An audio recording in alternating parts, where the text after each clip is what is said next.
Hi అండి, మీకు ఈరోజు చంద్రకాంతులు చూపించబోతున్నా. అది మా అమ్మ చేసినవి. మొన్న హాలిడేస్కి వెళ్ళినప్పుడు మా అమ్మ అయితే చంద్రకాంతులు చేసింది.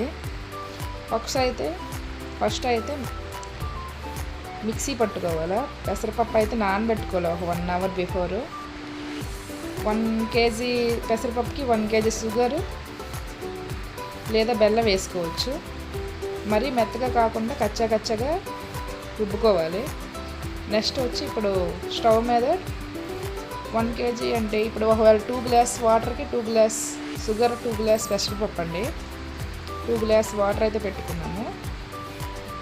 ఇప్పుడు చూపించా కదా ఇంతకు ముందు గ్లాసు, ఆ గ్లాస్తో 2 గ్లాస్ షుగరు, చిటికెడు ఉప్పు వేసుకున్నాము. నీళ్ళు బాగా మరిగినంత వరకు, ఆ షుగర్ బాగా కరిగినంత వరకు కొబ్బరి తురుము వేసుకోవాలి. నెక్స్ట్ వచ్చి మనము కొబ్బరి తురుము వేసుకున్న తర్వాత ఎలాచి పౌడర్ గట్రా కొంచెం వేసుకున్న తర్వాత బాగా అది మరగనివ్వాలి. మరిగిన తర్వాత ఇప్పుడు పెసరపప్పు రుబ్బుకున్నాం కదా కచ్చాగా, ఆ రుబ్బుకున్న పెసరపప్పు వచ్చేసి అందులో వేసి బాగా అడుగు పట్టకుండా కలుపుకోవాలన్నమాట. నెక్స్ట్ ప్రాసెస్ చూడండి, వీడియోలో చూసిన విధంగా పెసరపప్పు అంతా అందులో వేసేయాలి. నీళ్ళు అయితే మరిగిపోయినాయి. స్వీట్ మనకి కావలసినంత వేసుకోవాలి. అది ఎక్కువ కావాలంటే ఎక్కువ వేసుకోవచ్చు, తక్కువ కావాలంటే తక్కువ వేసుకోవచ్చు. మేమైతే 2 గ్లాస్ వాటర్కి 2 గ్లాస్ పెసరపప్పు, 2 గ్లాస్ షుగర్ వేసుకున్నాము. బెల్లం కావాలన్నా బెల్లం కూడా వేసుకోవచ్చు. దీనికి పాకమంటూ ఏం లేదు.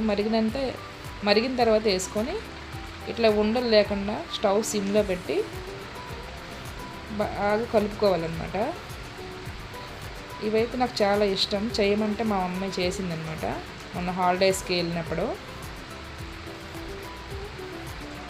పైన కొంచెం బియ్యం పిండి చల్లుకుంటే థిక్నెస్ బాగా వస్తుంది చంద్రకాంతులు అనేవి. లేదంటే అంటుకుంటాయి, పల్లెంకి తపేలకు కూడా అంటుకుంటాయి అన్నమాట. బియ్యం పిండి కొంచెం ఒక పిడికిడు వేసుకోవాలి మనం అది ఉడుకుతున్నప్పుడు. ఫస్ట్ అయినా వేసుకున్నా ఏం నో ప్రాబ్లం. ఇట్లా మా అమ్మ చేస్తుంటే నేను వీడియో తీశాను. ఇట్లా అడుగు పట్టకుండా చూడండి, బాగా దగ్గర అయ్యే వరకు కలుపుకోవాలి. కొంచెం నెయ్యి వేసుకోవాలి పైన. అది నేను తీయలేదు నెయ్యి వేసినప్పుడు. స్టవ్ బంద్ చేసుకొని ఒక ప్లేట్కి నెయ్యి రాసుకోవాలి. బాగా నెయ్యి రాసుకున్న తర్వాత తపేలతో ఉన్న ఆ ముద్ద అంతా దీంట్లో వేసేసి బాగా మంచిగా నీట్గా ఇట్లా మనం కట్ చేసుకునే విధంగా సర్దుకోవాలన్నమాట. చూడండి ఎట్లా అంటే, మేము చాలామంది ఉన్నాం కాబట్టి మా సిస్టర్ వాళ్ళు మేము చాలా ఎక్కువ చేసుకున్నాము. 1 కేజీ వరకు చేసుకున్నాం అనమాట. ఇంకా ఇట్లా చూడండి, చాకుతో కానీ అట్లకాడతో కానీ ఇట్లా కట్ చేసుకోవాలి. కొంచెం చల్లగా అయినా కట్ చేసుకుంటే బాగా వస్తాయి, నీట్గా వస్తాయి అంటుకోకుండా. మరీ వేడి మీద కాకుండా కొంచెం ఫ్యాన్ కింద పెట్టుకొని ఒక పెద్ద వెడల్పాటి పళ్ళెం తీసుకొని ఈ విధంగా కట్ చేసుకోవాలి. చల్లగా కట్ చేసుకుంటే పీసెస్ నీట్గా. ఇవి డ్రీ ఫ్రై చేయకుండా కూడా తినొచ్చు, నో ప్రాబ్లం. ఆయిల్ తినకున్న వాళ్ళు మనం చపాతీ రేకు మీద వేసుకొని కూడా కాల్చుకోవచ్చు. డ్రీ ఫ్రై చేసుకున్న వాళ్ళు డ్రీ ఫ్రై కూడా చేసుకోవచ్చు.